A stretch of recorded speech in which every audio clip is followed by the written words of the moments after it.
Pursuant to Chapter 551, Title 5 of the Texas Government Code, the Texas Open Meetings Act, notice was given that the City Commission of the City of Brownsville, Texas, in accordance with Article 5, Section 12 of the Charter of said city, would convene a regular meeting on Tuesday, February 1st, 2022 at 5 p.m.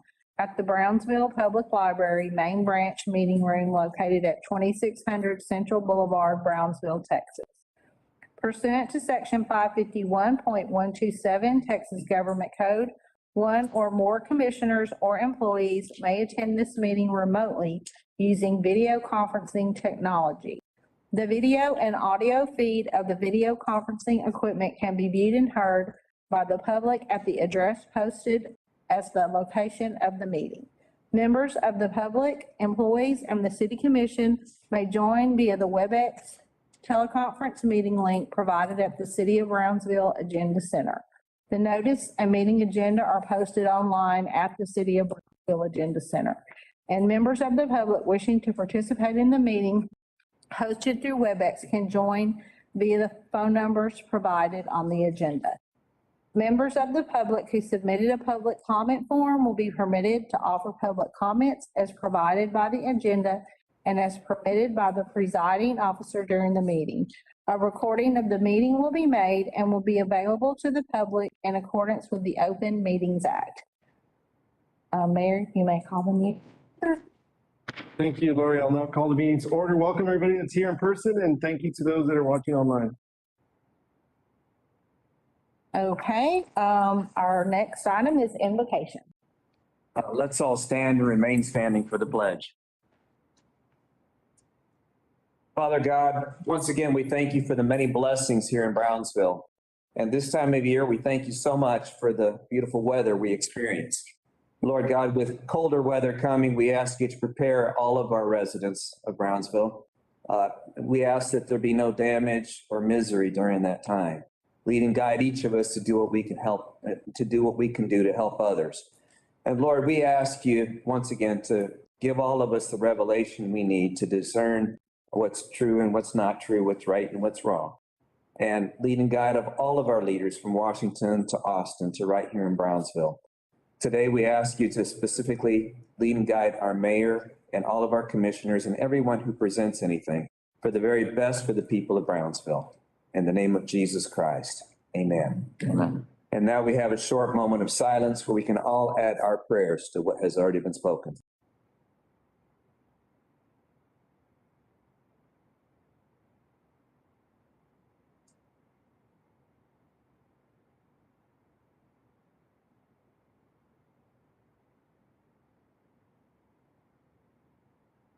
Amen. Amen. Thank you, Pastor. Thank you. I'll do the pledge. I pledge allegiance to the flag of the United States of America and to the republic for which it stands, one nation, under God, indivisible, with liberty and justice for all. Under the Texas flag, I pledge allegiance to thee, Texas, under God, one and indivisible.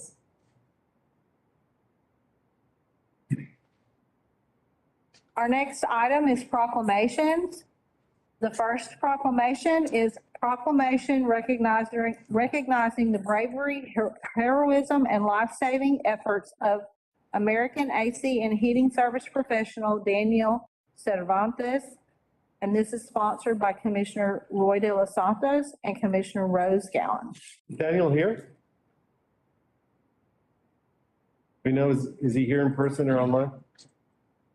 I think the email that he sent, he was going to try to attend virtually. But Okay. Very good. Commissioner? Proclamation of the City Commission of Brownsville, Texas, recognizing the bravery, heroism, and life-saving efforts of Daniel Cervantes. Whereas on December 6, 2021, American AC and Heating Service professional Daniel Cervantes demonstrated bravery and heroism when he acted in a life-threatening situation. And whereas while working at a customer's home, Mr. Daniel Cervantes observed a choking incident occurring after the customer's wife was unsuccessful in performing the Heimlich maneuver on her husband. And whereas Mr. Cervantes selflessly and without hesitation quickly ran to aid the choking victim and successfully performed the life-saving Heimlich maneuver technique, Because of his efforts, he saved a life that day. And whereas the Wowing Through Service initiative at American AC and Heating results in highly engaged team members who strive to build a team, family, culture. And as a result, Mr. Cervantes has set an example for his team members as well as the citizens of Brownsville, Texas. Now, therefore, we, the members of the City Commission and the City of Brownsville, Texas, by virtue of the authority vested by the charter of said city, and on behalf of all our citizens, do hereby express our sincere appreciation to Mr. Daniel Cervantes due to his heroic actions and bravery on December 6, 2021, and hereby recognize him for his bravery, heroism, and life-saving actions. All citizens are urged to show their overwhelming gratitude and appreciation to Mr. Cervantes, done this first day of February 2022.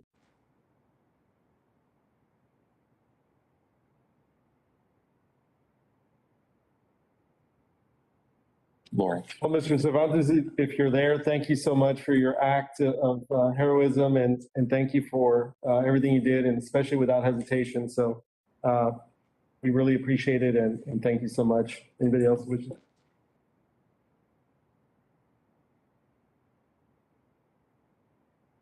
Thank you.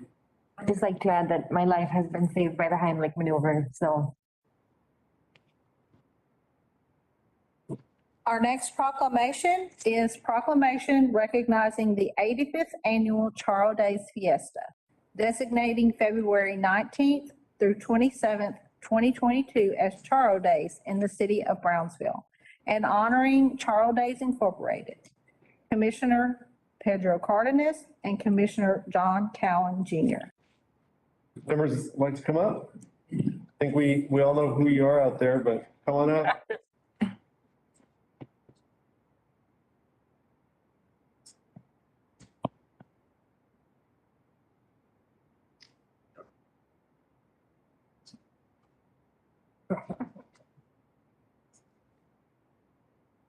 All right, you all seem to be moving up. I'll start here. A proclamation of the City Commission of Brownsville, Texas, recognizing the 85th Charro Days Fiestas, designating February 19th through the 27th, 2022 as Charro Days in the city of Brownsville, and honoring Charro Days and Company. Whereas we are pleased and honored that the city of Brownsville, Texas, and Matamoros, Tamaulipas have come together again this year to celebrate their friendship. And whereas our city has a continuing sense of gratitude and loyalty to those who have supported the Mexican heritage of our area and those who encourage the bonds of both Mexican and American sides of the Rio Grande. And as whereas the celebration began in 1938 as a result of the Great Depression and a Category 5 hurricane. And the border cities grew during these early decades and were inspired by Kenneth Faxon, known as the father of Charro Days. And whereas the first Charro celebration was held February the 24th through the 27th of 1938, and was named Charro Days in honor of the Charros, dancing Mexican gentlemen cowboys. And whereas this year we celebrate the beloved 85th anniversary of our fiesta, where we continue the camaraderie between our two countries, and whereas each year thousands of members of our community attend these events and activities, including carnivals, regional dances, Noche Mexicana, and our well-known international parades. And as whereas this year, we want to invite Brownsville and Matamoros natives to come home for Charro Days. Now, therefore, we, the members of the City Commission of the City of Brownsville, Texas, by virtue of the authority vested by the charter, said city do hereby proclaim February the 19th through the 27th, 2022 as Charro Days in the city of Brownsville, and honor Charro Days and Company. We hereby encourage, support, and assist and celebrate the 85th anniversary of our beloved fiesta, done on this, the first day of February 2022.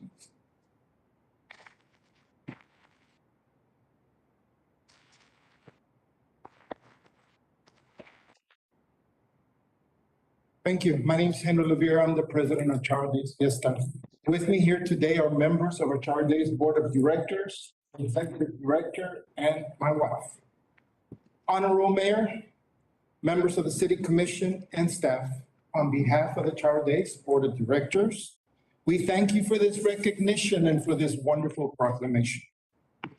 This, as said, this is a very special year for us because Charro Days Fiesta is celebrating its 85th anniversary. We want to take this opportunity to thank the city of Brownsville for their guidance and their continued support. Your support makes our job a lot easier. Your support gives us a tremendous opportunity to have a successful Charro Days Fiesta. We thank you for everything you do for us, and we look forward to seeing you during our Charro Days Fiesta celebration. Thank you very much.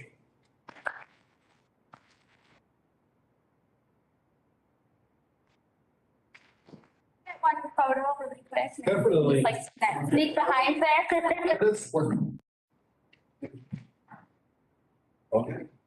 Behind the table, the big group. Could you please take a picture? I'll share it with everyone. Oh, okay. Yes, sir. Pedro, ¿qué pasó, manito? Gusto verlo, igualmente.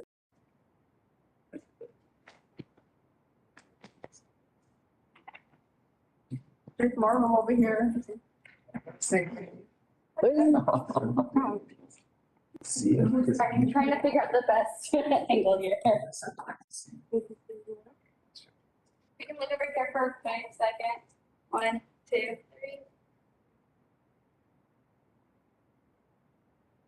Two phones, that's amazing. Stop.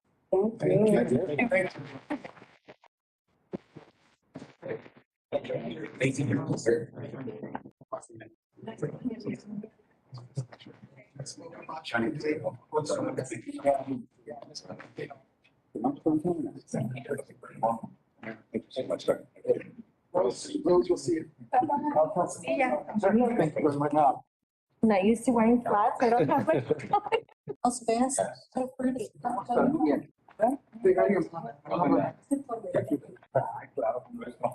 Pedro, nos vemos. Saludos, Arturo. Have a nice meeting. Thank you. So much.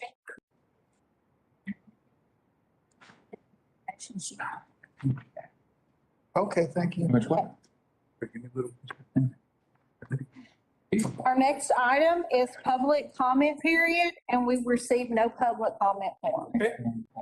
So we can move on to work sessions. Item 1, I-69 East, US 77 Underpass illuminations. All right. I waited years for this. All right.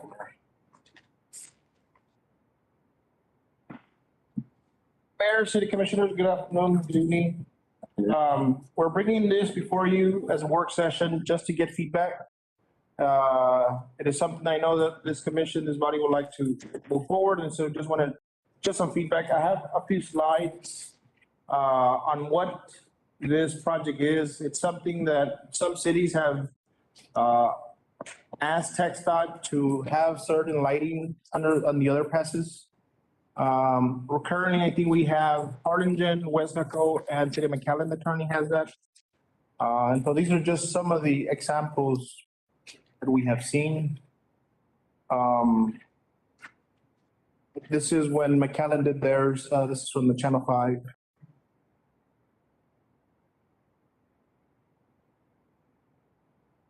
These are some of the luminance that TxDOT has approved before. Just a sample of what they look like. And honestly, we're here more for the next steps. Just want to get your input, your feedback. If something like this is being done, location, what would be the ideal locations? Is it something that the commission wishes that most more only certain locations, is it like Alton Lore, Morrison, 802, Boca Chica? Is it all of them? Is it some of them? Just wanted to get, I guess, a sense of from the commission as far as locations, funding. On our TxDOT meeting, the last city that had it was City of Westaco. Per intersection at that time was about $35,000. One-time cost or a recurring fee? That's just a one-time cost, does not include the recurring fee of obviously the electricity and the maintenance. And replacement of lights and stuff. Replacement of lights, correct. Well, I think whenever we're considering something like this, it's obviously something that a lot of people have asked for throughout the years. I know this is something that came up maybe 10 years ago, 8 years ago. And at that time, I think there was some due diligence done and it was cost prohibitive. But if we're going to do something like this, which I think would be great, we need to look at costs and then try and spread it out evenly as much as possible. I think the most trafficked intersection should be considered first. And then if there's a way to allocate this evenly throughout districts, I think that would make sense as well. But I'll defer to my commission on that.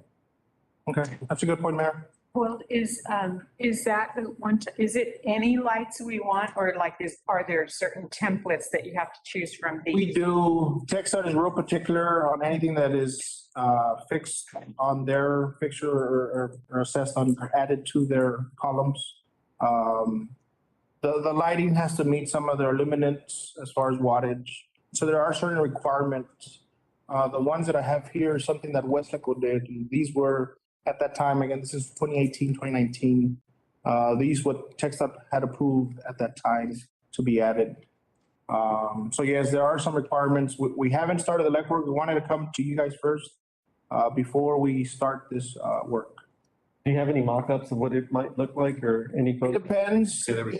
It just, here you see, this is what McAllen has. It's more of the street lighting. City of McAllen. Not sure where that is.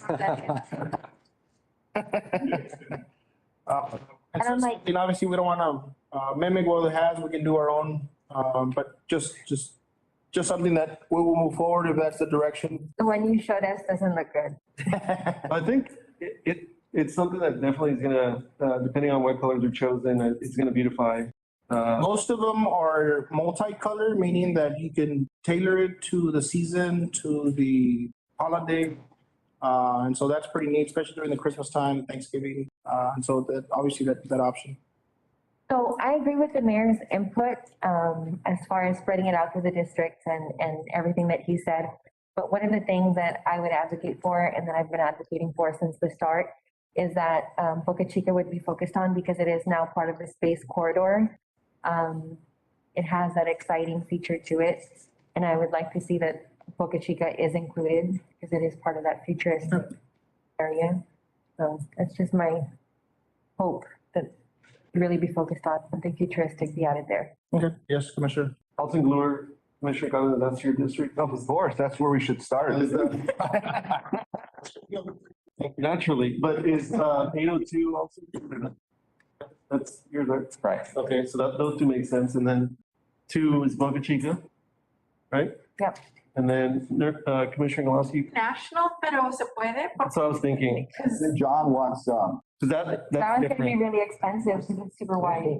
We should also look at our cultural interests, like the zoo entrance. And the Right, that one makes sense, of course. I'm just saying, no, but the ones that make the most sense are the highly trafficked ones, so Boca Chica, Correct. Alton Glure, 802, those, we've covered 3 districts, so the 631 makes sense as well. And then something in District 1, which is, I'm not sure if that's international or if that's as we're ending. So I guess what we can do is bring you guys a Cadillac option. And then obviously we can kind of remove certain things based on the cost. What's the useful life on those lights? Normally they're 10 years. Oh, Yes. and can they be moved? Like if we buy 3, but we want to rotate the intersections, can they be moved? I would have to ask, I'm not sure, Commissioner, but let me get back to you. I'm not sure. How about something like Four Corners? It's not an overpass, but could it be lit up? We would have to have some type of structure where these lights fixed to. So it's possible, we just need to identify what that structure is. Monument sign heading to the airport is, and it's lit up. Yes, yeah. I know that we had added lights to, it looked gorgeous, and then we had to give them back because they were rented. That was sad. It's like a Cinderella midnight thing. That's an option we can look at. I can get with the airport as an option and present to you, and that we can decide at that time. Okay. It hears that most of them, yes, and so we'll do our due diligence. We'll come back hopefully in the next meeting, if not the second, to have that options with more of a fixed cost on that. The $35,000 you cited, what does that cover? It was For the entire city? No. that's the question. Per intersection. I guess it depends on the size. So that cost, We would have to hire some type of design engineer to design it. TechStart requires PS&E schematics. And so there's a cost with that, plus the lighting, plus the installation. So overall was about 30 to 35,000. And for cities that have adopted something like this, I expect they've already seen some upkeep and maintenance costs. Correct. And we can bring those to you all so we get an idea what that maintenance cost is. Please.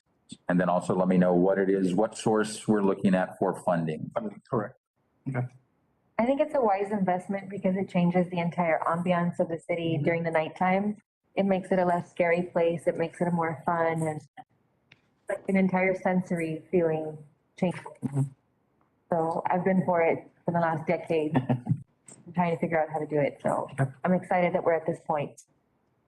Okay, thank you. Thank you. And also explore possibly some partnerships with possibly MIDI if that corridor is going to be looked at and Correct. if there's any other entities or stakeholders in the Yes, ma'am. university, TSC.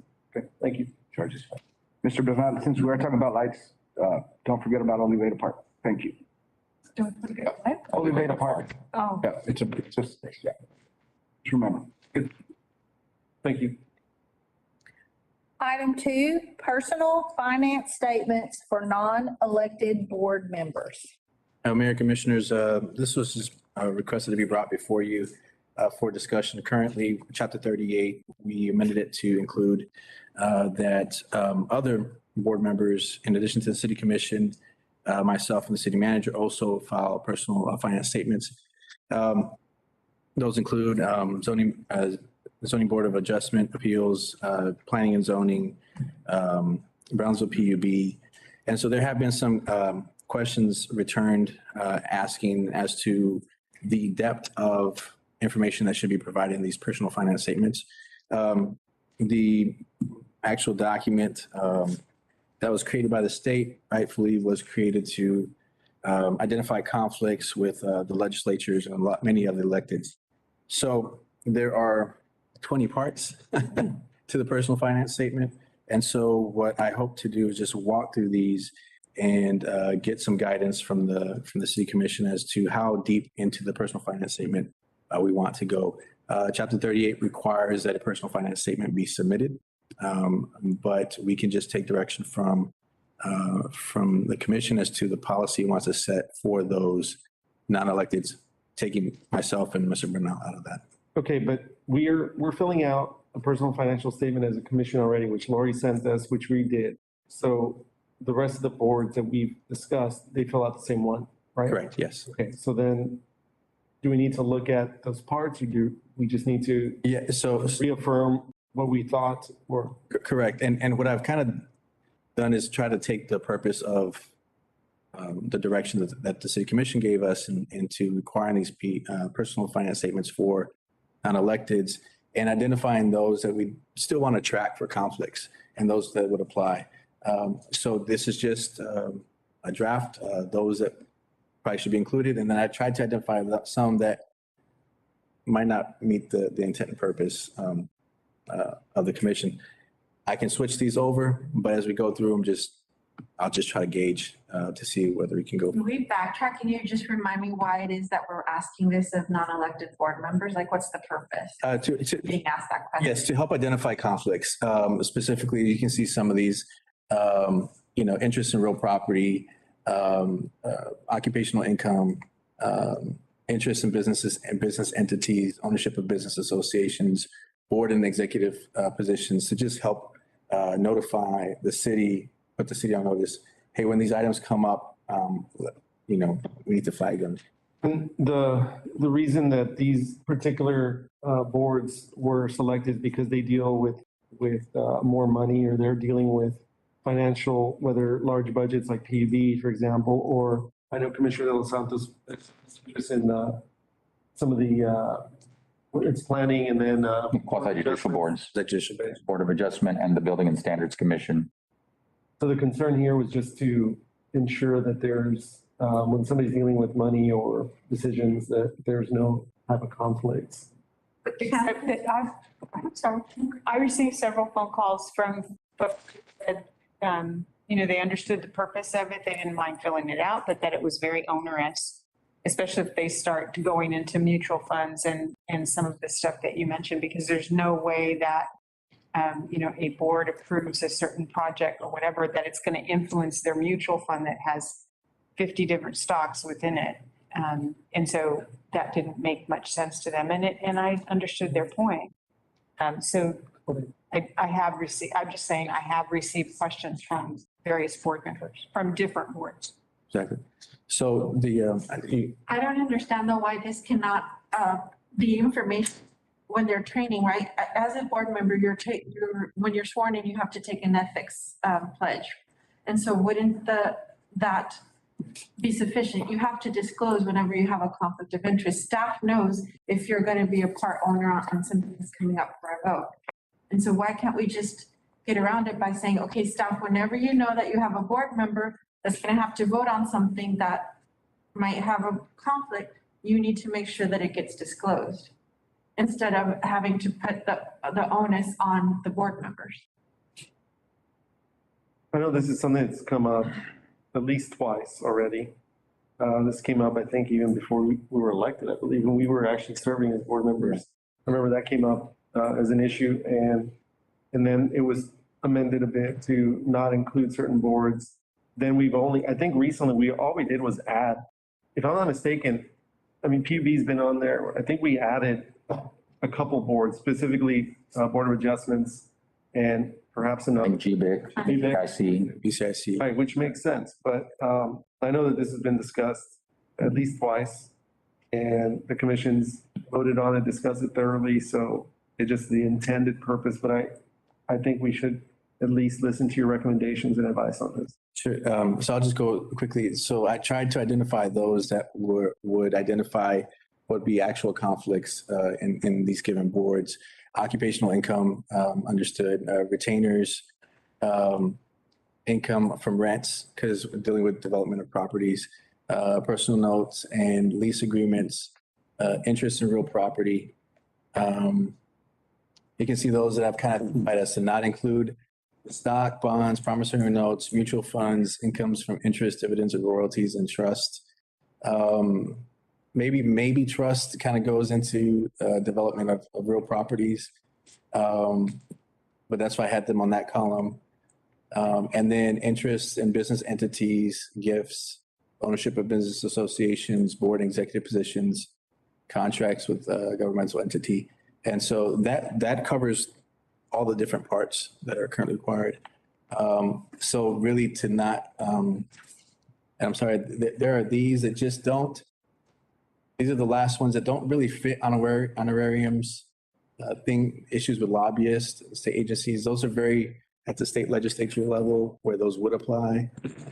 But just P and Z, I don't see those coming into play or BOA. Victor, I have a comment on stocks. Okay. I understand just individual equities. Yeah, I get it.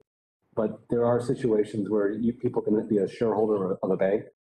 And also there are a lot of startup activity now in Brownsville with space-related companies that people may be approached to invest or have an opportunity to invest. So I think when it comes to shares of businesses, I think that should maybe be tended to any business that may operate in Brownsville or where your involvement may influence that, might benefit that. Perhaps ownership. And under interest in real property? No. In the stock. Yeah. Can you go to the next slide? Interest in business entities would be covered. I think covered in there. I think this is just stocks as investment. Make sure that Right. that's not. Yes, and I think it actually has it has three portions of dealing with business associates. And the business association ones, I think, falls into that category. Right. Yeah. I think it's just the stocks, bonds, mutual funds, bins of royalties, and I would even say the trust. I just I could see where those wouldn't be as applicable for conflicts in the settings that we've identified for those additional boards. Okay, so for retainers, are those like legal retainers, or I guess it could be? They could be. So say, for example, I'm a lawyer and I have a client, well, who I represented in a criminal matter, but now they're going to BCIC and I sit on BCIC's board and they're asking for money. You might know that I represented him in a criminal case, but can I, like, what do you do with that information? Like, does the staff have the authority or power to stop them from voting on a? Yeah, I think what the intent of this personal finance statement is to help identify conflicts before a meeting. We attempt to know the conflicts. I know this commission is really good about, especially yourself, Commissioner Galinsky, about identifying conflicts and, hey, I know this item's coming up. I need to recuse myself. But we're talking about the other boards that aren't normally in the business of being watchful for those conflicts.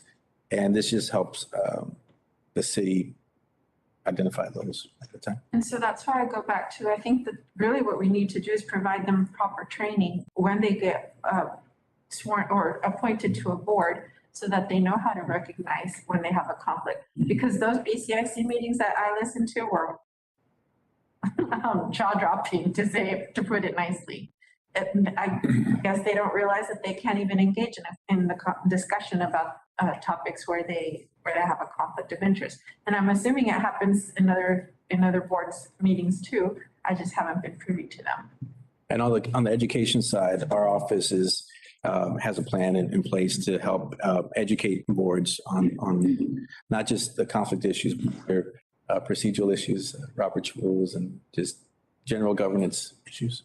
And with that one, it should even be more reprehensible because they have their own attorney. And I called her out. I mean, like, what's going on here? So I feel that this is redundant, and actually it puts it's because of the comments that we've received, it's turning people away from wanting to volunteer to be on a board because their personal business is now subject to public scrutiny.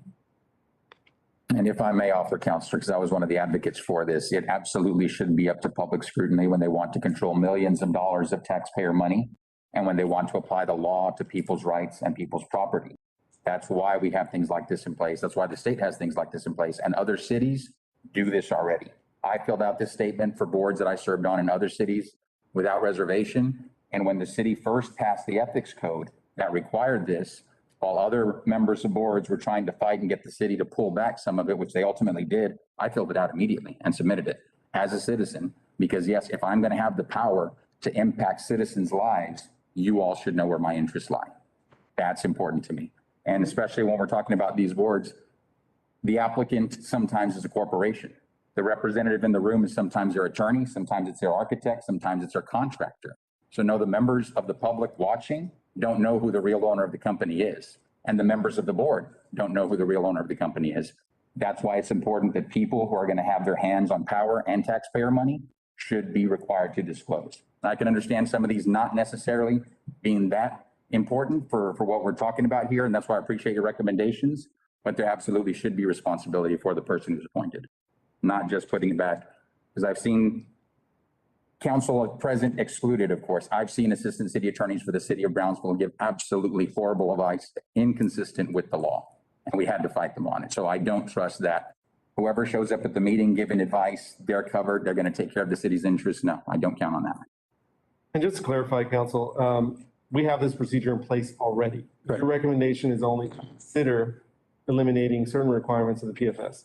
Correct, yes. So then these are your recommendations, unless somebody has an objection other than, Commissioner Galansky's obviously stated her concerns, but this isn't a voting issue, so. Just giving us direction that we're authorized to accept those personal finance statements, excluding the items that I've shared here. Okay, and is the intent then to bring a future item to us or? A minute order, just reflecting on the record so that if anybody looks back on our records, we can have it in the minutes, but it would just be a minute order. So if I lease my car from one of the local dealerships, that's going to come out too. Like, I mean, some of this is rather irrelevant. So, for the personal notes and leases, yeah, it's really geared towards, and I actually brought it out. I filled out my own and brought it. It's real property. Yeah, I'm pretty sure it is. And I think he even has like an over 18 $800 amount for the promissory, for the personal notes. But it's the balance of the car, right? I'm just saying, there's some wealthy people that we appoint to boards and they like their privacy, not to mention that it takes a lot of time to fill out all of this stuff. And if it weren't for me running, I probably wouldn't have filled it out, but it's a requirement for the job. And I understand how those people being appointed feel, but by the same token, we've got to think about from our constituents' perspective, not just our wealthy constituents, but all constituents. If we're appointing somebody who's wealthy and wants their privacy, but we're putting them in charge of the people's money, do the people have a right to know where their interests lie? We're seeing it, yes, but I don't see how like their personal finances will compromise their ability to affect their duty. You can tell right away if someone's doing something inappropriate. Not to mention that we often speak of city staff already being spread so thin that they can't take on. Who's really going to investigate all this stuff? Oh, let me see again. Like where each board member has their assets, because this is our agenda for this month. Let me see if like there's any conflict with any of the items that they have to vote on. And that's why this would be important, Commissioner Galansky, because it becomes public record. So it's not just staff that has the ability to research it. The public can act as a watchdog to ensure that if somebody voted on something that they shouldn't have, they can go back and look at, should they have disclosed? Did they disclose conflict? Because yeah, it shouldn't just be on city staff. But if we don't require the appointee to do this, then it is on staff to say this applicant. Well, from applying for boards because of that comment. It would be the same thing with public office. If you don't want to disclose your finances, you don't run for city commissioner.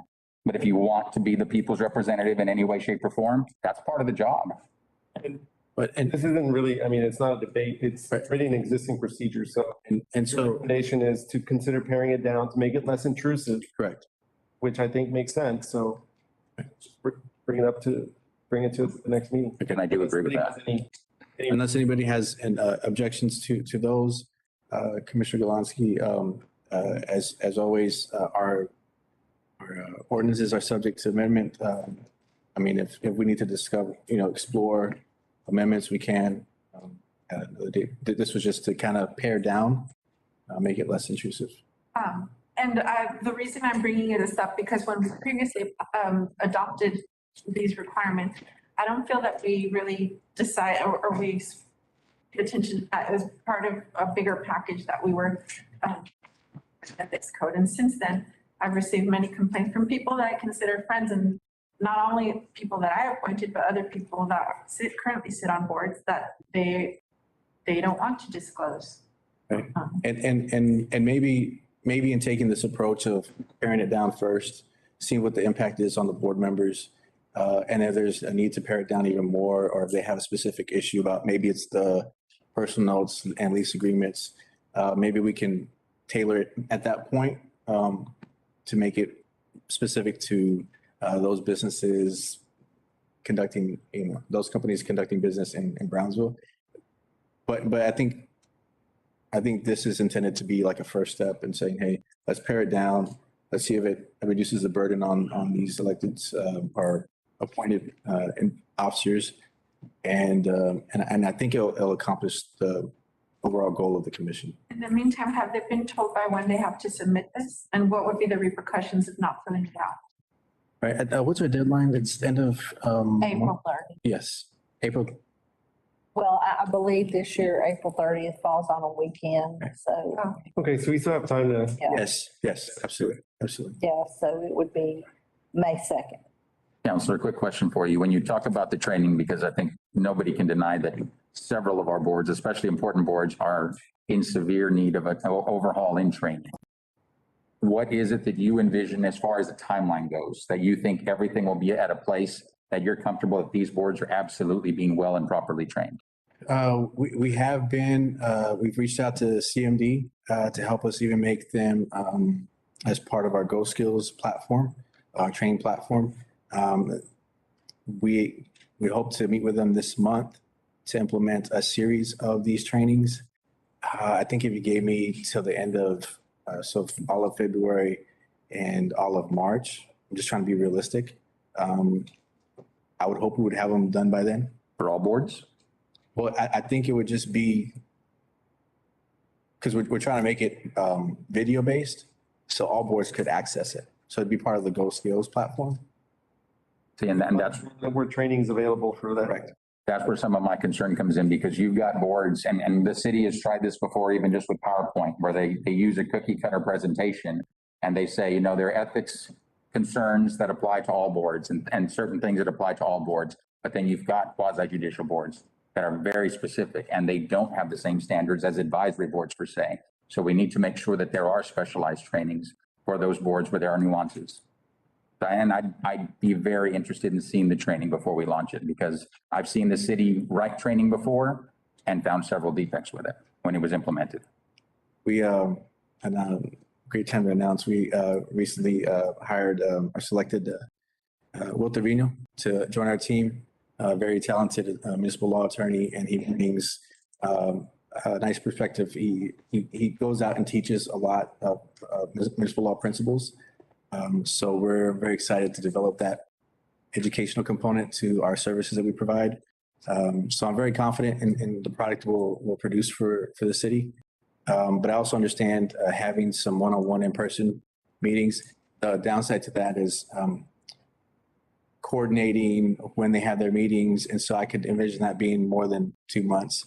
But what we'll do is, and I can get with you, Commissioner Dos Santos, in providing a timeline and a kind of an overall program and get you more of those specific work. I think something that would make sense would be to have a particular day where all all boards attend an in-person training where he can just, or you can just, talk to everyone as a whole. And if anybody has any specific questions, then they can be addressed at that point. I think that would be a good way to maybe do a catch-all where you can still have somebody in person in case there's any questions, rather than Some Q&As after, correct? that's something to consider as well. Thank you. Good point. Okay, well, thanks, Council. That's all I have. Thank you. Our next item is consent agenda items 1 through 5. Any motion? We have a motion to approve. Is there a second? Second. We have a motion and a second. Any discussion? Those in favor? Aye. Those opposed? Motion passes. Our next item is public hearings. Item 1, public hearing and action on resolution number 2022-002 to rename La Copita to Riverwood Court, Engineering and Public Works Department. Good evening, Mayor and Commissioners. My name is Eddie Santillan with the Engineering Public Works Department. La Copita Court is a new street, it's a cul-de-sac. It's located in the Westlake Subdivision, Section 3, close to the north of Alton Glore, in the east of Ituri Elementary area. 6 lots are affected, consisting of 11 property owners. 75% of all affected property owners, or 8.25 signatures, are required to proceed, and we obtained 9 notarized signatures. On the tax rolls, developer will still appear as the owner, so we had to do additional research, and with the developer's help, we were able to obtain all the deeds. So that was verified. No homes have been built along La Copita Court. The main reason for the proposed renaming is to be in coordination and harmony with the adjacent streets. With the what? Adjacent streets, sorry. The homeowner association submitted a letter of support for the proposed street renaming. And as per the street renaming policy, engineering and public works, police, fire, and planning and redevelopment were contacted for input, and no issues or concerns were expressed. On January 6, 2022, the renaming request was presented to the ad hoc committee as per policy, consisting of members of the Planning and Zoning Commission. The recommendation was for approval. The proposed street renaming is in compliance with the renaming policy guidelines as approved by resolution. That's the existing condition of the street, what you see on the screen. No homes exist. It's no subdivision yet. So pretty sure we're gonna start seeing foundational homes. A gorgeous neighborhood. Very nice. ¿Es donde vives tú, Pedro? I live in the front part, but yes. I was walking there and I saw the name. I thought it stuck out, by the way. My only thing is, so if I have one of the lots there and I recorded my deed, then do I have to go and pay a fee to like change my deed that's recorded to like the new name? Or are there any? On the deeds, you see your present physical address, not the one for La Copita. So I don't think it would affect the deed. Because it still goes by the legal description? Right, go for the legal description, yes. And since they don't have any, they haven't acquired any, probably like a new driver license, things like that, probably this is the perfect time to do this change. That was my concern, that it wasn't an existing neighborhood. And since nothing's been built, as long as everybody seems to be, I mean, you had 9 out of 11, right? So, And the missing persons, they were in agreement, but they were out of town. So that's why they did not get the signature. So it's, I would say like a unofficial 100%. But officially, we got 9 signatures, okay, more than 75%. okay. And that's what you see on the street is general area. The street will be the area in red. And that's the subdivision plat, where it shows La Copita.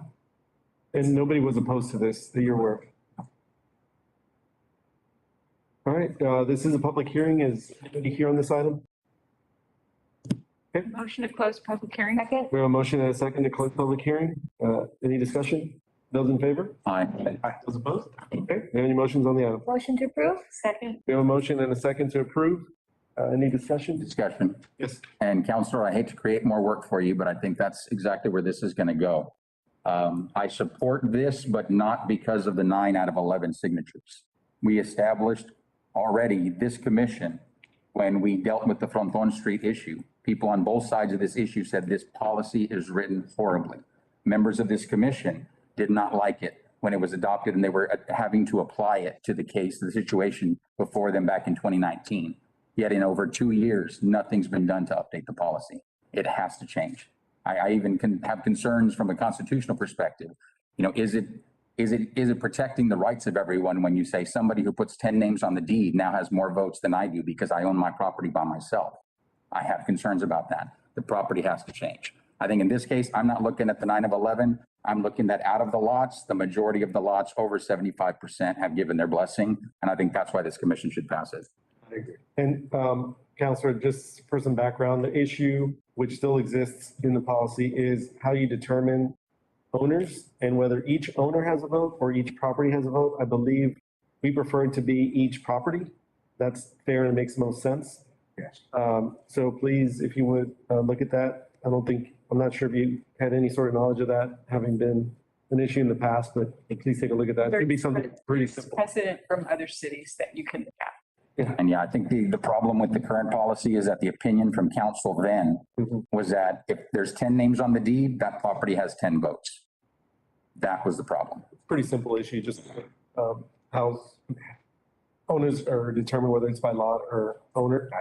So I don't think it should be very difficult at all. Okay, so we had a motion and a second. Any additional discussion? Those in favor? Aye. Aye. Those opposed? Motion passes. Thank you. Thank you very much. In all fairness, that was a different attorney though. I'm sorry. In all fairness, that was a different attorney. In totally different situation too. Yeah. Item 2, public hearing and action on resolution number 2022, hold on.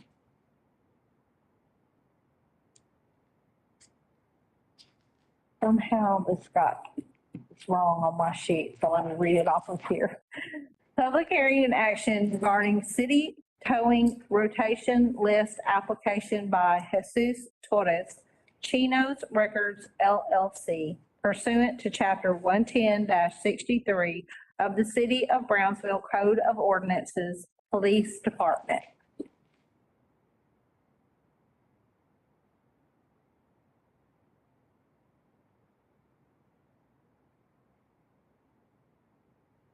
Mayor, City Commission, I am Lieutenant Jose Calderon. This is an application by Mr. Jesus Torres doing business as Chino's Records LLC. This is for a Class 1 and Class 2 record permits in order to be placed on the city record rotation list. The address for the business is 640 North Oklahoma, here in Brownsville, Texas. This application is different from the other applications submitted to the commission in that Chino's Records is also submitted for approval for a Class 2 heavy-duty record permit.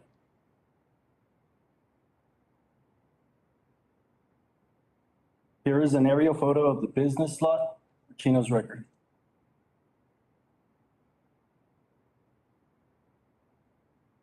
And here are the photos of the records with the one on the top photo, yellow in color, being their heavy-duty rig.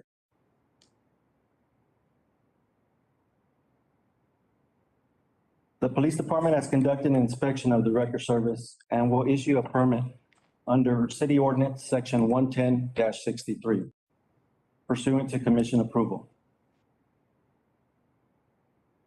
This is a public hearing. We don't have any other heavy-duty records, right? We do, we have 4 in total. This one, with the commission's approval, would be number 5. Okay.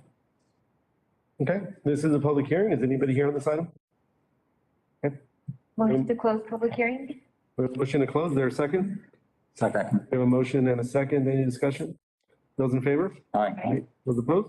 All right, do we have any motions on the item? Move to approve. We have a motion and a second. Any discussion? I have a question. I know there was another rector who was trying to get something done over there, and there was a issue with, they had to have concrete, is what they were told. Has that been changed? Do we know? There was, did you ever hear anything about that? I didn't hear. Commissioner Galaski, was that over there in district years over there? Oh, Yeah. Did that get resolved? I don't know. It looks like this, I don't know, I don't even know if this is the same person. It might be. Could be the same one. Case, different case. But my question is, I don't see concrete there. Yeah, because they wanted to have him do a cinder block, fence and he had already put a chain fence. Oh, Planning and zoning. I think Commissioner, that's not the item before us. No, it is because this doesn't have concrete. And I was told that they needed to have concrete. That's why I'm trying to get an explanation.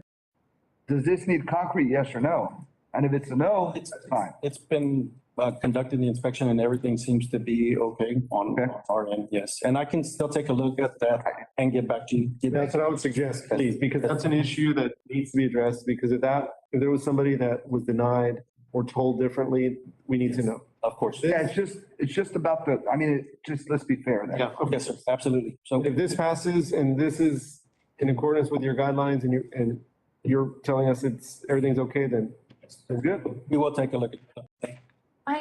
This might be a planning, if they're heavy duty and they carry, because I saw the truck carrying like big heavy thing. Oh, see the Yellow one here on the top there, that's the heavy duty rig. Okay, so if they carry heavy duty thing, is there a requirement to make the road carry a heavier weight?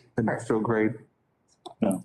Yeah, it's just the capability of what it can show at that point. So how do we, because then that's gonna mess up the road in front of their location.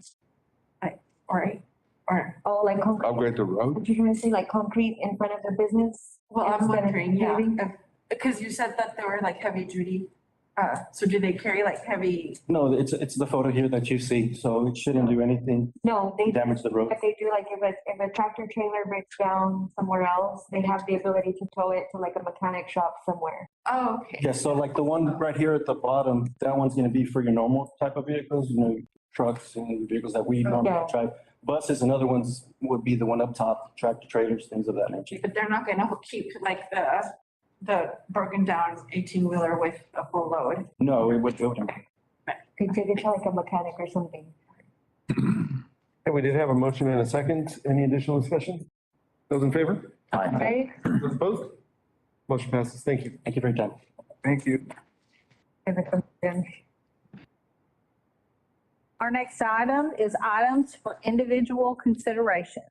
Item 1, consideration and action to approve the comparative cities matrix as part of the compensation analysis, organizational development and human resources department. Good evening, Mayor, Commissioner. This is Perla Cepeda with the HR Director. And with me today is Ms. Catherine Ray from Ray Associates. And we want to follow up with your consideration and action to approve the comparative city matrix as a part of the compensation analysis. Ms. Ray will be covering the information in the following slides, and of course, what is the next steps. Ms. Ray? Thank you so much, Perla. Good afternoon, members of the commission and mayor. So nice to be here with you today virtually. This particular slide we went over last time, and so unless you have a question about the timing, and the timing has slipped just a little bit by about a week because of some other things that were going on that made it inconvenient for us to distribute questionnaires to the employees to complete about their jobs this week. So we've postponed it to next week, and that kind of pushes everything a week forward. But other than that, I don't know of anything that we need to cover on this slide. Our purpose of being here today is to ask you to please tell us which 12 cities you would like for us to use in the salary and the benefits survey.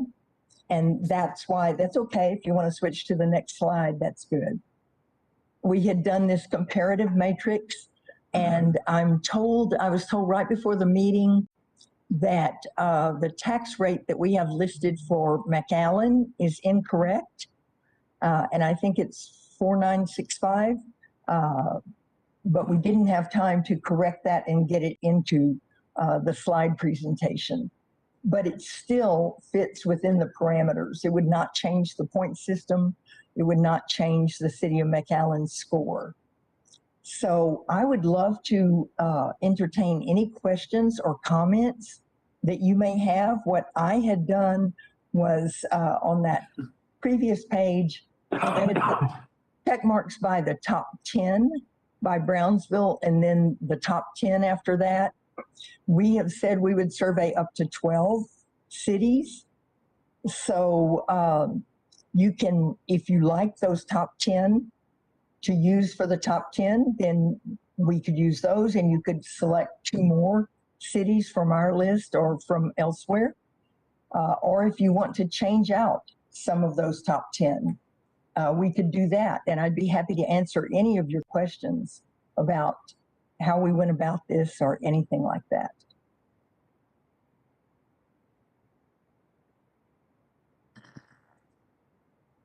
I did not get any comments or questions to my email, so I've not heard from any of you.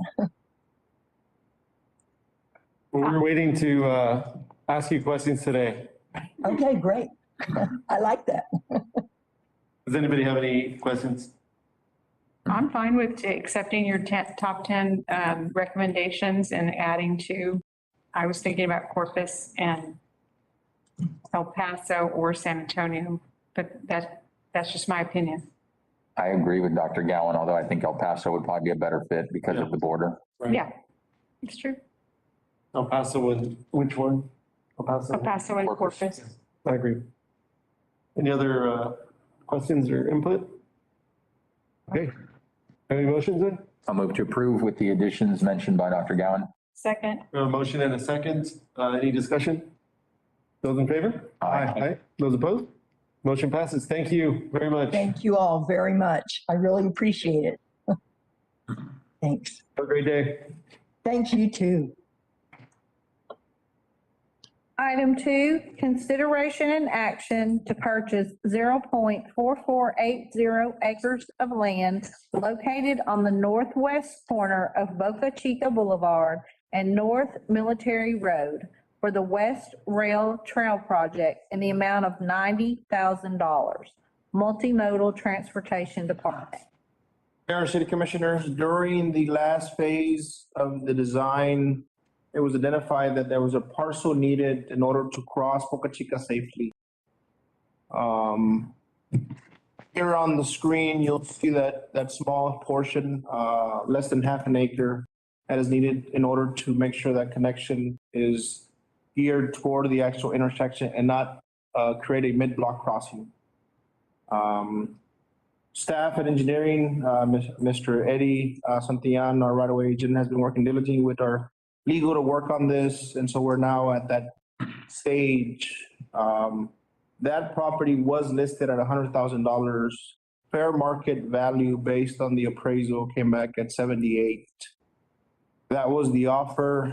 The realtor, based on, from their client, countered at this time, our recommendation is to accept the 90. I think it's a fair, based on the need of this project for the project, or the property for the project, I'm sorry.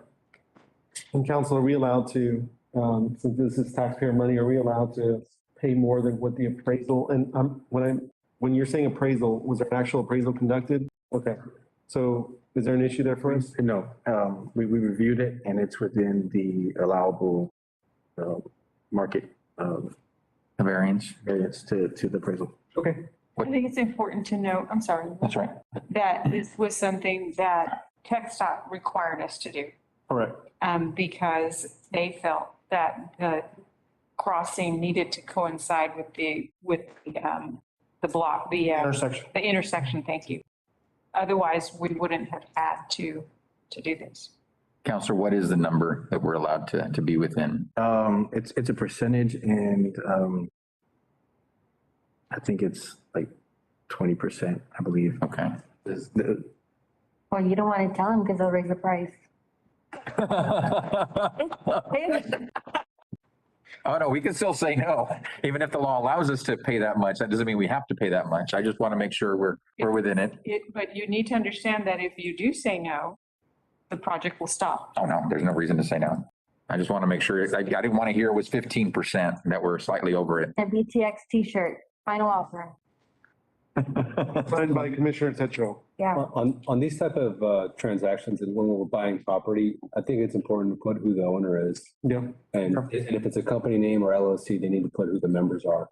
I believe it is, it was in your packet, Commissioner. I just want to make sure that, and I think just for a presentation like this. Then, correct, okay. Yeah, because That we should. That's a good point.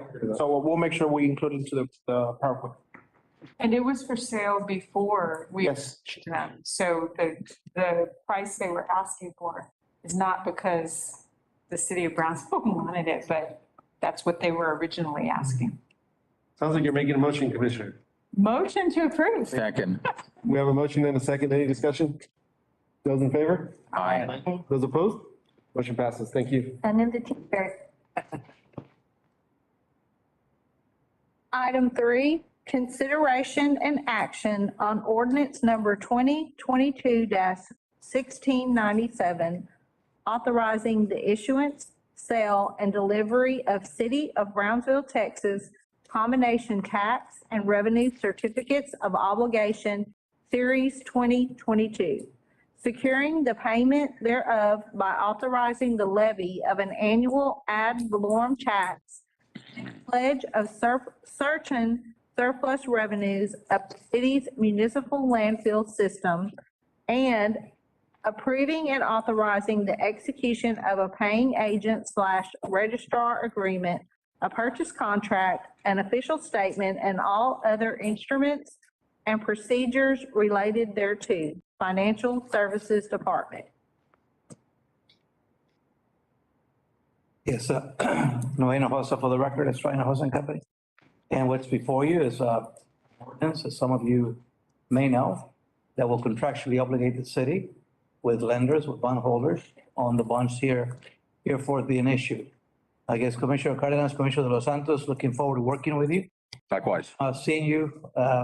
I guess COVID has kept us all apart, but I'm glad that you guys are here and alive, and gals. I'm sorry, Commissioner Lewandowski. Good to see you again. Basically, I wanted to give you an overview so that before you adopt the ordinance, that you know what you're getting into. What's before you is an ordinance to adopt about 90 million in change, but you're actually borrowing about 22.25 million. This was going to give the city proceeds to do a variety of improvements. Noel Valdez is our bond counsel with McCall Parks and Horton, and him and I been doing this for the city for many, many years. And he's the one that wrote the bond ordinance obligating the city on this project. First page after the cover, you'll see a number of loans that the city has, whoever's managing the video, if they can make it a little bigger so people can see it, that'd be great. But basically, what's on the yellow highlight is the bonds being sold tonight. And what's important to you is how you paying off this debt. So the graph on the right side is literally your mortgage payments on all the various loans the city has. And then there's a little red line, which is your tax levy. You're basically, when you impose a property tax rate, if you remember, some of it is to operate your budget. The other tax rate is to pay debt. So those bars of blue and gray are your total payments. The gray part is your interest payment. The red line is what you're required to levy in order to pay off that debt. The line above it, which is a little blue line, it's actually contributions coming in from other enterprise funds, i.e. your landfill fund, and I believe GBIC or BCIC, I think both for that matter. And then the green line is what's going to happen to your debt after it's issued tonight. So, when we borrow these funds, we actually negotiate on your behalf as your advisor with the lender, an investment banking firm called UMB in Huntington. And we went out to the rating agencies, Standard & Poor's and Moody's, and they both gave you a AA and a AA3 for that matter. And I can't thank your staff, led by Noel Bernal and Carlos Garza, helping us make the rating presentations. There's no question in their minds that the city's on the right track. Unfortunately, as you would expect, they not only look at your credit and how you manage your city, but also the socioeconomics of the city that, as you well know, we still lag many cities across Texas and across the nation in regards to median incomes and education for that matter. We're making great strides, but still left more to do. The players on page 2, you're the issuer, we're your advisor, we have fund counsel, we have underwriters, rating agencies, so on and so forth. As I said on page 3, or as I said earlier, we're selling 19,655,000 and 22.25 is what we're going to get you in proceeds. And they wonder, well, how did you get that? Well, rates are so low that the investor actually pays you a premium to lend you the money, as long as you give them a higher interest rate, what the market offers. So it's kind of a marketing gimmick, but the borrowing rate in this particular instance was at 2.719% over 20 years, 2.719%, fixed, not variable, it's fixed. So when you go to the next page, page 4, the second column from left to right is your annual payments for the city, the sum of all the bond issues that were reflected on page 1 and how those are structured. So when you see that graph going down, that's a reflection on the second column. The yellow column is the impact of this loan on your overall debt portfolio, which is the green line on page 1. And then we have little brothers that help us out pay some of these bills. GBIC, BCIC, landfill, I don't even know if Veterans Bridge helps us out here too, for that matter. But in any event, the net debt service, which is the 5th column from right to left, is the column that you pay strictly out of property taxes.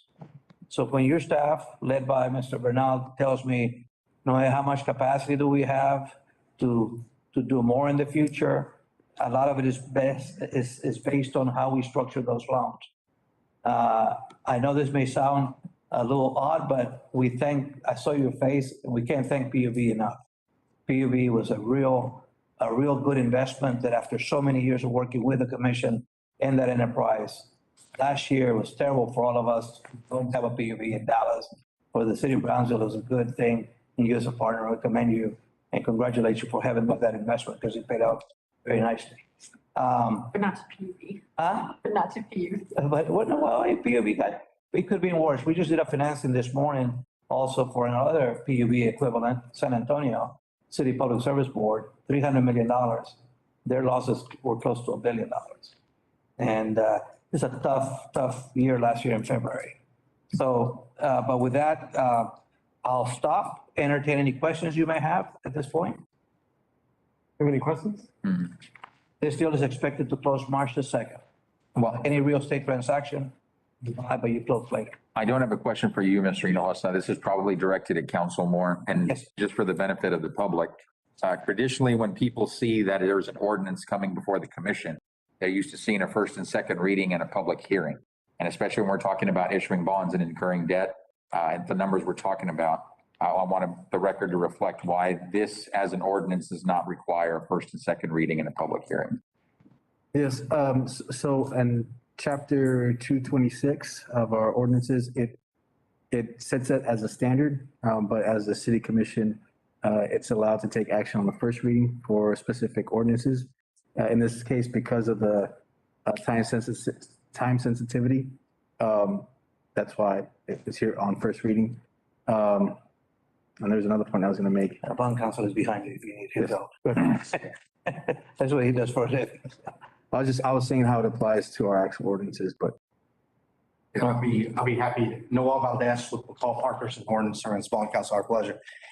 That's a great question, and I'll just reiterate what the city attorney said, that the government code with regard to the authorization of public securities, because of the time sensitivity of getting these rates locked in, the legislature has given the city of Brownsville in the government code the authority, irrespective of what the charter says, to be able to approve public securities on one hearing. And this is exactly what the city commission is doing today, is considering the authorization of a public security in the state. Could that one hearing have been with the public hearing? So that the public could have commented had they wanted to? Well, I believe the way the open meetings. Is that typically for a tax rate when you're saying tax rates? That is, and also the public always has, as the Open Meetings Act requires, able to comment on any item. So what I would add is that was the purpose of the initial approval back in December, because that gives you a 45-day period, and we're required to post in the newspaper and on the website, which we've had it on there. That is the public period. Any additional questions or concerns? Any motions? Motion to approve? Have a motion, is there a second? Second. Motion and a second, any additional discussion? Those in favor? Aye. Aye. Those opposed? Motion passes. Thank you. Thank you very much. Great seeing you. Stay healthy. Thank you. Aye. Two. Item 4, consideration and action to approve resolution number 2022-006, approving a hotel occupancy tax funding agreement between the city of Brownsville and Pineapple RE Holdings LP to operate and market a full-service hotel and conference center, authorizing the city manager to execute said agreement and providing an effective date. City Manager's Office. Good evening, City Commission. This will be the same presentation for this item and the following item because they're interrelated. Next slide, please. We do have Mr. Julio Graña, who is representative for Pineapple RE Holdings LP, who would be the developer and operator of our first full-service hotel in the city of Brownsville. The city commissioned in 2020, 2021, a hotel feasibility study. There's only two real consultants that perform these, and that's CBRE and HVS. We commissioned HVS, who stated that we do have a demand for hotels, including full service. I think we were exceptional in the case that even during COVID, while cities such as Dallas had a 40% occupancy, we maintained between 65 to 70% of occupancy in our hotels. We did not have any hotels that shut down due to COVID. And that's an extraordinary situation, which also demonstrates that we do not have a saturated market. As I said, the operator name is Pineapple RE Holdings LP. They have purchased the property. They're experienced in developing hotels. This would be the first full service hotel I stated, and they currently own and operate some of them since 2005, the Hampton Inn, the Home 2 Suites, and the Holiday Inn Express in Brownsville, Texas. The proposed location is near Interstate 69, so it's high traffic area in Morrison. The acreage is 5 acres that fronts right on that road. The proposed flag is a Hotel Garden Inn, and they tentatively, if all goes well, That's the start date of construction, fourth quarter of 2022. So we'd be looking at this year, which would be also in line with this games, which is what we're hosting with Corpus Christi. Next slide, please. Just in these graphic renderings are really conceptual because they would be commissioning an architect and engineer to design the building. And so, like I said, it's a full service restaurant bar, a minimum of 10,000 square feet of conference center / event space, swimming pool, health spa, fitness, sundry shop, and of course, Wi-Fi. They'd be generating between 55 to 65 jobs when fully operational. Next slide, please. And the prototype would be up to 150 rooms. Some of the economic impact of this type of project, the total investment, including, and this is minimum, and this is, I would say, conservative investment when we commissioned TXP, our economic analysis consulting firm, to review the numbers. We were conservative, given construction costs. We anticipated probably higher, but we wanted to be conservative in our numbers. $27 million investment. The 10-year projection in property tax would be over $2 million. Estimated city sales tax over a 10-year period would be $268,000, which includes what would go to type A and B, which is our economic development corporations. The estimated city 7% hotel occupancy tax generated by this property, not any other property, just this property, is over $4 million. The request would be to reimburse 100% from the project owned captured 70% hotel occupancy tax. Therefore, we're not affecting any other hotels. And we're capping it at $4 million. And it's because the conference center is possibly, we're projected at being over $3 million in itself. And then having the first full service hotel, we believe it does merit some incentives. Some of the economic output by year 3. So when it gets started construction, it's the first three years of operation. Considering direct, which is mean they're constructing, they're employing people. As you can see, the number is 7.7 million to 1 million. Indirect is maybe I pay for the supplier, I'm using this caterer. I'm using, now all these vendors from the city of Brownsville. They're projecting at 2.7 million and 593,000. So it depends. And the total of indirect and induced and direct kind of in the county or Brownsville, greater Brownsville area is projected at $10 million. 1.9 in wages for 79 jobs. So this kind of gives you an estimate of what we looked with direct and then indirect and induced ROI. Next slide. Next slide, please. I think this is, I know you can't really see all the different rooms, but it is 150 rooms that they're projecting. Anything over 100 is an REIT. So, and it's looking at 5-story hotel. They are looking at possibly cutting out some of the front part, or maybe by a standalone restaurant as well. So I think they're looking at, what they can build within the hotel and also what could possibly be adjacent to Morrison. And Mr. Gaina is here I think he's here joining us virtually. And then I'm here also to answer any questions you may have. So you said that it has not been designed yet. No, I think Julio was saying he'd like to start the design, and that's a conceptual design of the typical prototype. But, any design review would be going through city approval. And you've discussed with him, maybe not you specifically, but you've discussed with him the proximity to the West Rail Trail and how this is a very important corridor for us. We don't want the frontage to look like in front of Target, but rather it be very, very richly bicycle and pedestrian friendly to get to the West Rail corridor. Yes, we have discussed that. Julio, you were on the line. So Morrison is an important road, and then West Rail Trail, as we mentioned today, is a very important project there as well. I don't believe he owns a property to the rear, which there's another abutment of another trail, but But in terms of the front of the Morrison, we do want it to be only and pleasing, built to sidewalk standards and pedestrian standards. And I'd like to see those standards eventually because I'm not convinced that they're appropriate for that corridor. Is this a Hilton? Yes.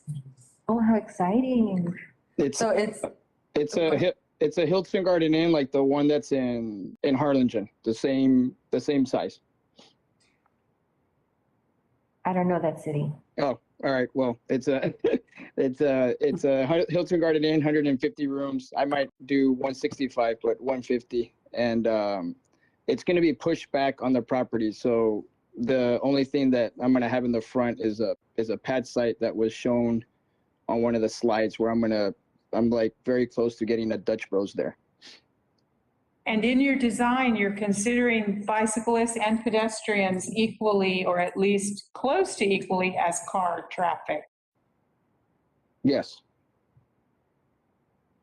See. And also the hotel occupancy tax, the agreement is specific into what it can be utilized for. It's marketing, bringing in tourists. And there's the tax code is very specific as to what we use. And the agreement includes us reviewing the plan and ensuring that it complies with the tax code. So there are some checks and balances there. I'm sorry, I missed that. Say that one more time. So the tax code is specific as to what you can use the hotel because it's a rebate of that. So they submit a hotel operations plan and conference center plan that the city reviews and ensures that it is complied with. So the 4 million that they're going to get to keep out of that money, they've got to spend it in compliance with the statute. Is that what you're saying? Okay. That's why in the agreement, it's very specific to that, and it also requires that plan be submitted to the city for auditing purposes. And that's why the item 5 is there, because when you do a development agreement, it requires a separate management agreement just for that. But it is a bit unique when you use HOT for hotel type projects. Convention center. Yeah. So the difference between the two items is this is a funding agreement, the next one's a management. Yes. Okay. For the HOT, for that auditing function that Helen's talking about. Well, that concludes my presentation. I think it's very important as a way to bring more conferences and just accommodate that. We have gotten that request from the business community, the tourist community, and I think it's kind of the missing puzzle or one of the missing puzzles as we grow our hotel. Thank you. Any additional questions? Any motions? Move to approve. We have a motion to approve. Is there a second? Second. We have a motion and a second. Any discussion? Those in favor? Aye. Aye. Opposed? And for the record, Lori, I'll be abstaining on this item. Okay. Item 5, consideration and action approving a municipal hotel occupancy funding agreement for operations and marketing of a full-service hotel and conference center between the city and Pineapple RE Holdings LP, City Manager's Office. City Commission is the same item. I'm not going to go through the presentation again, but this is the management part of that slide. Move to approve. Second. We have a motion and a second. Any discussion? Those in favor? Aye. Opposed? And I'll be abstaining from this one as well. Thank you. Thank you. And Helen, can you send me a copy of the feasibility? Yes. Please. Item 6, consideration and action to award engineering services to MG Engineers in the amount of $457,104 for the downtown light pole project to include assessment of 152 light poles and engineer recommendations to install and repair any pole. Engineering and Public Works Department. Good afternoon, Mayor, Commissioners. The city is in the process of replacing the downtown pedestrian streetlights, which are nearing their useful life. In certain cases, some of them are already deteriorized. The city completed a pilot project the beginning of December with 15 light bases to see which one or what we could expect prior to completing the entire project of the 152 light pole bases. Out of the 15 that we tested, we determined that 12 were acceptable, and we continued with installing the new light pole bases, light fixtures that we had. The three that we found damages, two of them had some anchor bolts that needed repairs, and one of them had some cracks on the concrete. All of these issues are able to be remedied. Our structural engineer will be providing some details so that we can repair these. With that in mind, the city decided to bring the item before you today to continue the testing of the remaining 152 pole bases so that we can proceed with the installation of the lights for the downtown area. With that in mind, we're asking for your recommendation of the item before you today, which is for testing of 152 light fixtures for $457,104. What this will consist of is they will test each individual light pole base so that we make sure that its structural integrity is capable of withstanding the light poles that we have. If any particular base needs some repairs, these reports will identify them so that we can do any necessary repairs so that we won't have any issues with the light poles that we'll be putting. If you all have any questions, I'll be more than glad to answer them at this time. Yeah, I have a couple. One is, how do we pay for this? Where's the money coming from? We're going to use the infrastructure maintenance fund. That's intended to fund facility needs. We put aside $4 million. This is technically a facility, a public asset, like a sidewalk, like an alley. Because it's a necessity and it's an ancillary cost tied to the streetlight pole, which we've already started, that's what we'll draw from. We are also asking the Musk Foundation, but we're pending a response to see what they can cost share toward this because it is tied to the overall project. And if I'm not mistaken, the cost of the poles was right around this much. You're going to spend almost as much as you spend on the poles to check the bases. There's a windstorm requirement for this, and that was part of the initial due diligence when the project was done. That coordination, that communication with engineering on what are the additional requirements that we have to also meet, which is the testing and the base, the integrity of the base that needed to also be factored in. One of the things that we also want to consider is that, the poles that we have right now have been falling. So in order to replace, the cost of replacing the bases would far outweigh the cost of the testing that we're doing.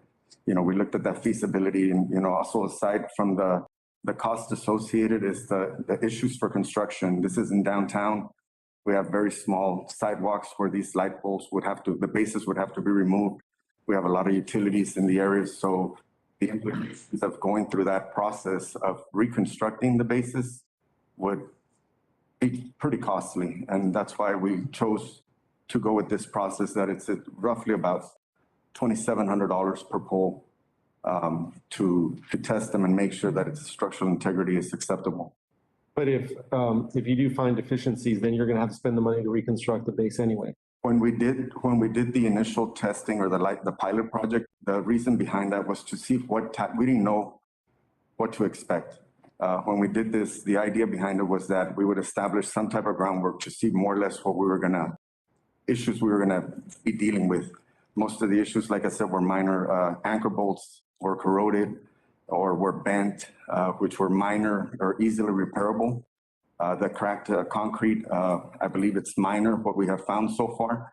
So out of 15 of the poles that were tested, we only found slight damages on 3 of them that we feel are not necessarily heavily cost to repair them and render them usable. And what was the cost to repair for each base?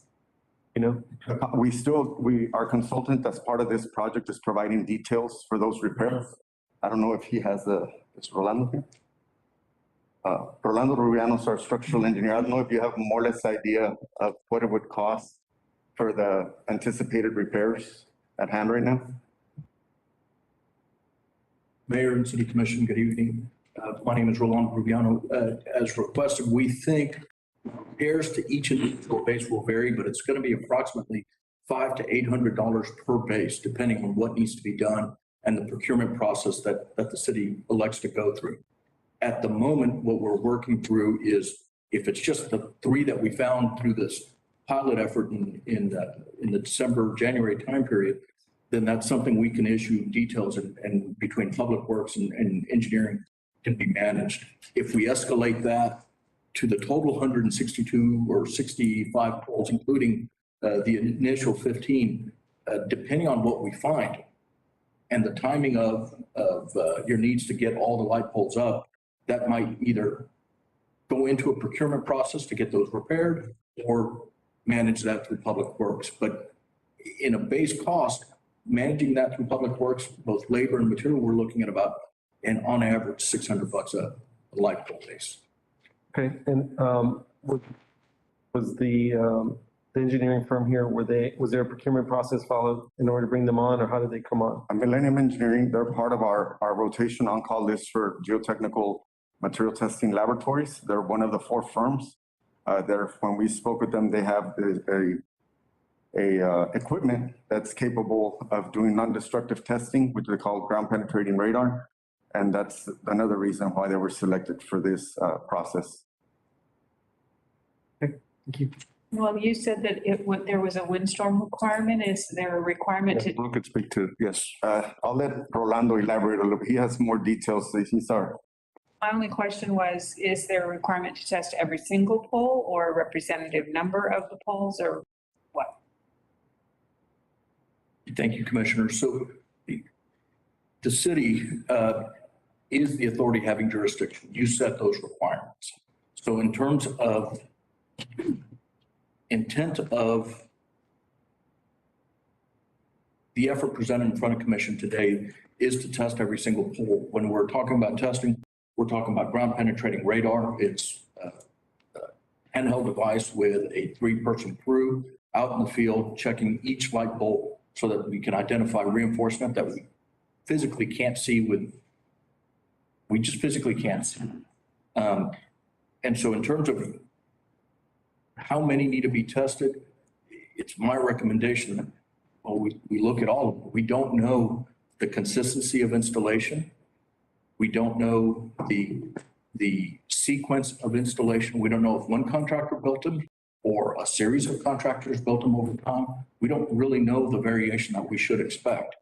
We did conduct a pilot project. From the pilot project, we looked at a sequence of light poles installed through 7th Street to 9th Street along Elizabeth. We managed the exploratory efforts so that of the 15, I think we only excavated out, forgive me. I know we only excavated out 2 of them to identify depth so we can manage the cost and impact to underground utilities, disruption to sidewalks and things of that nature. So Commissioner, at the moment, our recommendation is that you allow us to check every single light pole to the extent that we're doing. This is also a requirement from PUB. A requirement from PUB that we contract out? Since PUB is doing the installation of the poles, they requested that we test every base to determine that it was usable or for them to receive some documentation that, the replacing of each light pole was acceptable and reviewed by somebody. This is one of those items where we've got street lights and street light poles all over this city. Why don't we have engineers at PUB or the city of Brownsville who can make a determination like this on staff? Structural engineers, that's not typically what we have on staff. Cities don't. No, I understand that we don't. The question is why? If it's costing us almost $500,000, it seems to me that we could pay someone and put them on staff. And because we know we've got to check street poles every 5 years, 10 years, whatever it is, whenever we're changing poles, whenever we're doing something new, these types of things have to be done again and again, or PUB is always going to come back with that request. Would it not make sense to have someone on staff? And when we're talking about the base is going to cost us less than $1,000, we're spending $2,000 to $3,000 per pole to find out whether or not we need to spend $1,000 to replace the base. So it would be cheaper if we just replace them all and not take a chance of are they good or are they bad? No. Help me connect the dots here. The cost of replacing the base is nowhere near $1,000. The cost of replacing the base is probably in the neighborhood of between 10 to 15,000 per base. Plus, what's the 600 to 800 that we just heard? 800 are the repairs to the base. Okay. The repairs. Yeah, the cost for a new would be removing the base in downtown. So, you're talking of having a void of about at least 5 by 5, assuming it's done perfectly, and not having any water lines that are located under the sidewalks or the water meters or any other services that we may not be aware of. When we excavated the 2 bases, we ran into conduits for irrigation, plus the electrical conduits, plus the location, the water line that we knew was there. So the complexity of it would definitely be well over, you're gonna have a lot of expenses for the traffic control and then the pedestrian rerouting. So taking all of that into consideration, the replacement of one base, it's gonna be in the neighborhood, like I said, between 10 to 15,000 plus, the controls for traffic control and managing pedestrians on the walkways, plus the time that it's gonna take in the heart of downtown. And Dodo, is there nothing that exists that would already tell us where existing infrastructure is on the streets and below? We have, we don't know when these light pole bases were installed. We went through all our records. I get the base part, but what I'm saying is what's underground. We know where the water lines are at. We don't know. There's been so many changes in downtown, when they had the landscaping islands at one time, a lot of those conduits were abandoned in place. We don't have records of that. Prior to that, who knows what else has been done downtown. We stayed on the streets that were not in the heart of downtown for that reason, because we kind of had a good sense of what was already there. That's why we selected the streets we did. And we ventured a little bit close to downtown by going to the ones that were in front of HEB. But, it's a pretty complex situation once we get into the heart of downtown. I understand. So I guess really, the simple answer is y'all don't really know what's underground. Then Commissioner, to answer your question, the $600 that Mr. Rubiano mentioned was for repairs. So of the 15 that they checked, 3 of them, they deemed repairs as 20%. None of them needed to be replaced. So I think, for me, I think it's a good indication based on existing poles that there probably won't be any major issues, but that just means not engineer. In regards to the structural engineer, just so you know, one of the things is most of the times they're equal replacements or it's standard fixtures that we're going with poles. In this case, it's a very different pole. And, just knowing the conditions of the existing poles, it was very difficult for somebody just to say, yes, go ahead and, proceed with installing them. That's why we've gone through the process we have completed. And we did the due diligence of doing the 15 to determine whether, hey, if we're gonna do all of them and the first 3 are bad and we're gonna have to replace them, why even continue testing? Well, the ROI is there to test. That's what the pilot was for. What's the better way to go? Because we're talking about 1.6 million at minimum if you're having 65 at 10,000, the bottom rung of that range that was shared. So the timeline for the completion of the work? We estimate that we can remove between 5 to 6 poles in a day. It's not certain. The conditions vary so much.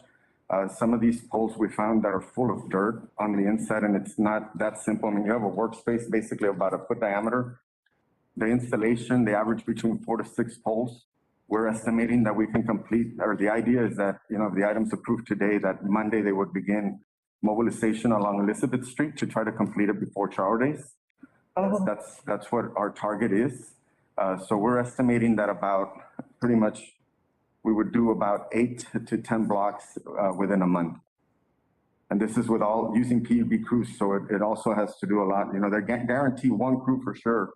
And that they're trying to make accommodations to have at least 2 crews initially so that they can speed up the removal process and trying to get them installed, before Charro Days. The other issue that we have is that if we have a damaged pole, they're kind of like Christmas lights. You have one light go out, the whole section goes out.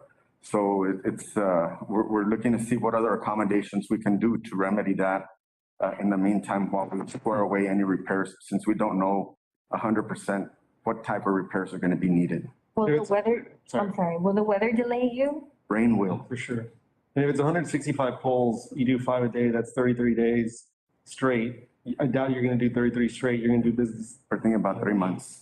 Yeah, see, so, the original intent of the Must Foundation monies was to make an impact and make an immediate impact. And things like this end up slowing the whole entire project down. So maybe it's something in hindsight we could have thought out better maybe from the beginning. But I kind of understand the purpose of this or the intent. Does anybody else have any questions? Go ahead, Russ. Is there any usefulness to the poles you're going to remove? Can they be recycled and used someplace else, or are they obsolete? They're in really bad shape. Most out of the 15 that we removed, the PUB screws were already taken into the landfill. And we told them, just hold on, let us do an evaluation and document it. But, you know, they're in bad shape. Okay. Can they be recycled? I would think Yes, fracture. Just metal. probably, right? But they're, Yeah, I mean, I don't think we're ready to answer that question. I So- think what we're gonna do is look at the ability to recycle, of course, and refurbish where we can. But I think we're just gonna say, let's inventory them, catalog them, see their condition, whatever we can reuse, we reuse maybe in other areas. But whatever we can't, we'll recycle and scrap appropriately, like we do any inventory of any traffic light. One of the things I noticed was when this went public online, that there was an overwhelming amount of people online that have very sentimental value to these lights. So I would like to see that maybe they could be recycled and maybe the metal could be repurposed into, if they're absolutely obsolete, maybe the scrap metal could be recycled into some type of artwork that could be repurposed for the community to have that memory left behind. They have tremendous sentimental value. I would just say that, you know, we just need to be careful here and do it right. And I wouldn't rush through this thing. I mean, last thing we want is a problem, one of these things falling down. Really. that's the biggest obstacle. Yeah. I'm satisfied that the ROI is there and that's why we're proceeding this way, but this isn't the first time I've heard the city ask for a structural engineer. And not just in front of the commission, but also out dealing with citizens where they come forward with jobs and there are things that they want to do. And the city says, well, we're not satisfied with your engineers. We want our own structural engineer to check it out. And they mean somebody that we're going to contract from outside of the city and sometimes outside of the valley. It would just seem to me that given the business that we're in, I would like to see if there's value in us considering hiring a structural engineer on staff for the future. That's not anything to answer tonight. I have, hopefully we can get with BCIC maybe and try to dig into some of those funds that they still have there so we can try to cover something from this. Yeah, I mean, ultimately it's maintenance, right? So I think if the Musk Foundation's funding the polls, it's a good deal for us. We should be maintaining our own assets. I mean, there are assets. They're already, it's a great, how many infrastructure, I wish somebody would give me some money for our facilities. When we come out with that $60 million number, I wish somebody would give me half of that, 30 million, so we can fund the difference. So I think overall, there's a risk analysis. It's a high traffic area. It's downtown. It's going to be more successful if downtown continues. You're going to have more traffic. So last thing you want is, an issue because of the lack of the testing, but ultimately it's just good old fashioned maintenance. And that's what the IMF is for. We're going to keep having to keep that fund full for other maintenance items. So I think it's a good deal in terms of not just ROI on the testing, but ROI on the Musk Foundation matching us to place the polls. Any move to approve? Second. Can I add a note? Just as long as legals, there's some issues raised. I want to confirm that they're included in the contract, those proposed or attached. So just contingent upon final approval by legal. Okay. It's okay. Your motion, Commissioner? I move to approve. Subject to final approval by legal. Subject to final approval. Just don't throw away the lights. We have a motion, second. Yes. Any further discussion? Don't throw away the lights. Aye. Okay. Those opposed? Yes, thank you. Our next item is executive session. I'll read the item. Item 1, closed session pursuant to Texas Government Code Section 551.071. Consultation with city attorney related to legal matters regarding the Engineering and Public Works Department, City Attorney's Office. Any motions? So moved. We have a motion to go into executive session. Is there a second? Second. Motion and a second. Those in favor? Aye. All right. That's executive. 47 PM and the commission is going into executive session.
Congratulations. Available. I read it. Thanks. Well, I didn't read it, but somebody sent it. No, I don't get the paper, but congratulations for getting